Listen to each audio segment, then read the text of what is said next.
नमस्कार दोस्तों। आज के युग में महिलाओं में और युवतियों में आजकल की लाइफस्टाइल के कारण बहुत सारी हेल्थ की प्रॉब्लम्स, फिटनेस की प्रॉब्लम्स आ रही हैं, जैसे कि पीसीओएस, थायराइड की प्रॉब्लम और भी बहुत सारी प्रॉब्लम्स महिलाओं में पाई जाती हैं। तो इसके लिए हमें अपनी लाइफस्टाइल चेंज करनी चाहिए। उसके लिए मैं आज अपनी वीडियो में आप सबको कुछ ऐसी चीज़ें बताने वाला हूँ जिससे कि महिलाएं पीसीओडी के साथ या अन्य हेल्थ प्रॉब्लम्स के साथ जो जूझ रही हैं उनको एक अच्छा मार्ग मिले जिससे वो उसे ख़त्म कर सकें। पीसीओडी होने के मुख्य 3 कारण हैं: स्ट्रेस, व्यायाम का अभाव और खान पान में गलतियाँ। तो सबसे पहले जब हम सुबह उठते हैं, पुराने समय में सुबह उठकर महिलाएं पूजा या कोई ऐसा ध्यान लगाना, इससे अपने मन को शांत रखती थी।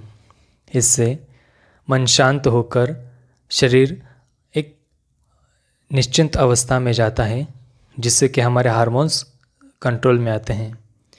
पीसीओएस में कोर्टिसोल हार्मोन बढ़ने के कारण इंसुलिन बहुत ज़्यादा बनता है। इसी के कारण पीसीओडी का प्रॉब्लम्स भी होता है। तो सबसे पहले हमें स्ट्रेस कम करना है। तो स्ट्रेस कम करने के बाद दूसरा प्रॉब्लम आता है व्यायाम का अभाव। तो व्यायाम के लिए हम सबसे पहले शरीर के सबसे बड़े बड़े मसल्स का व्यायाम करेंगे, जैसे कि यहाँ पर बैठक कर रही हैं। बैठक से हमारे सबसे बड़े मसल्स पैरों के वो काम करते हैं। उसके बाद हम दंड लगाएंगे।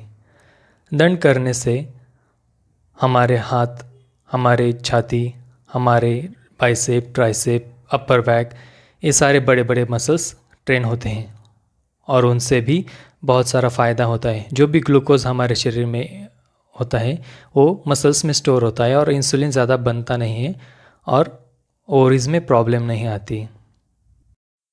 इसके बाद हम सूर्य नमस्कार लगाएंगे, जो कि हमारे शरीर की लवचिकता और शक्ति भी बढ़ाता है और रक्ताभिसरण की क्रिया भी अच्छी करता है और इससे हमारे अंदरूनी जो अवयव होते हैं उन पर भी अच्छा प्रभाव डालता है।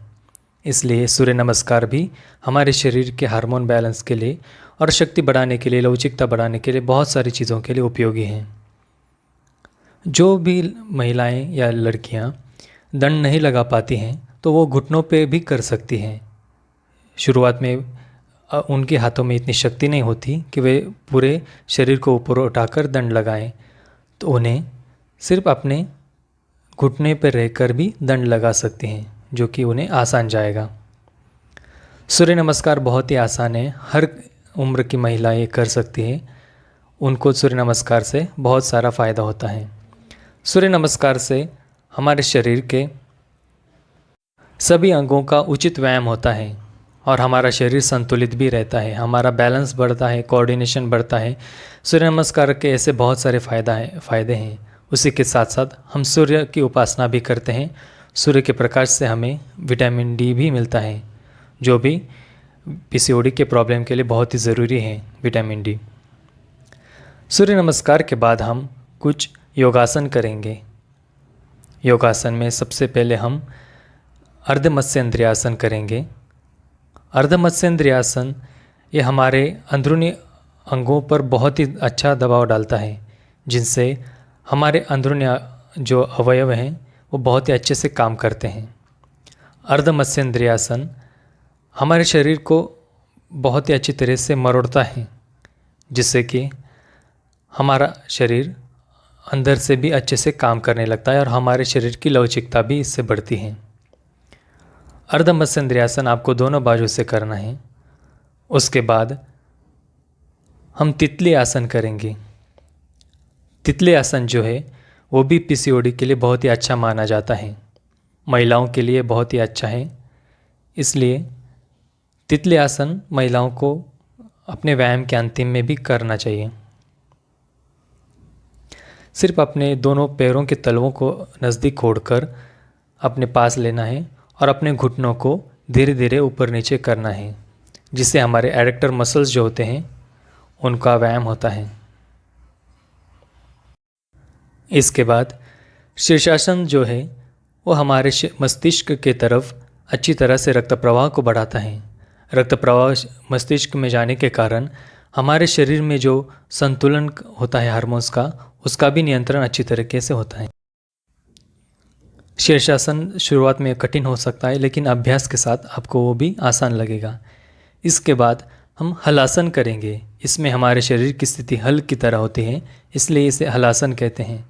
इससे भी हमारे अंदरूनी अवयवों पर अच्छी तरह से दबाव पड़ता है, जिससे कि वे अच्छी तरह से काम करते हैं। इसलिए हलासन भी महिलाओं के लिए पीसीओडी आदि हार्मोन के प्रॉब्लम में अच्छे से वर्क करती हैं। इसके बाद जो चक्रासन होता है, चक्रासन हमारे शरीर की पूर्ण तरह से शक्ति बढ़ाता है, हमारे पीठ को लचीला करता है और शरीर को आगे से पूर्ण तरह से खींचता है। इसलिए चक्रासन भी बहुत ही ज़रूरी है। इसके बाद हम गोमुखासन करेंगे। गोमुखासन से हमारे शरीर के अंदरूनी अवयवों पर भी अच्छे से दबाव पड़ता है। इससे हमारे हाथ भी लचीले बनते हैं, हमारे गर्दन के स्नायुओं का भी व्यायाम होता है। गोमुखासन ये भी एक योगा का बहुत ही अच्छा उदाहरण है आपके शरीर के स्वास्थ्य के लिए। तो तनाव रहित जीवन और व्यायाम ये दोनों तो हो गए। इसके बाद हम आहार पर ध्यान देंगे। सुबह का ध्यान और पूजा व्यायाम होने के बाद हम आहार में सुबह के नाश्ते में दूध, बादाम, अखरोट, काजू या अन्य ड्राई फ्रूट्स इनका सेवन कर सकते हैं।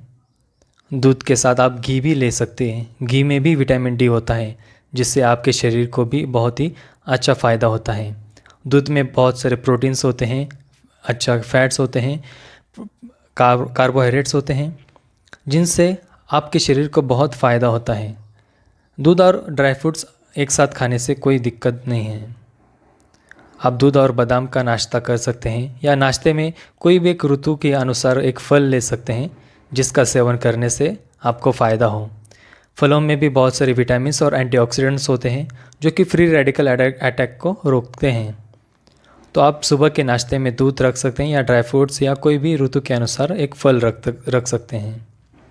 दोपहर के और रात के खाने में गेहूं की, ज्वार की, बाजरे की रोटी के साथ कोई भी एक हरी सब्ज़ी और उसके साथ दही, खीरा या ककड़ी या छाछ ले सकते हो, जिससे कि आपको प्रोटीन मिले। हरी सब्जियों से आपको एंटीऑक्सीडेंट्स, विटामिन्स, फाइबर्स, बहुत सारी चीज़ें मिलती हैं। साथ ही साथ ककड़ी से, खीरा से बहुत सारे फाइबर्स भी आपको मिलते हैं। तो दोपहर के और रात के खाने में एक बहुत ही बैलेंस डाइट आपको लेना है, जिससे कि आपके शरीर में इंसुलिन ज़्यादा मात्रा में ना बने, और एक बैलेंस डाइट की वजह से आपको शरीर के भी बहुत सारा फ़ायदा होगा। वीडियो देखने के लिए बहुत बहुत धन्यवाद।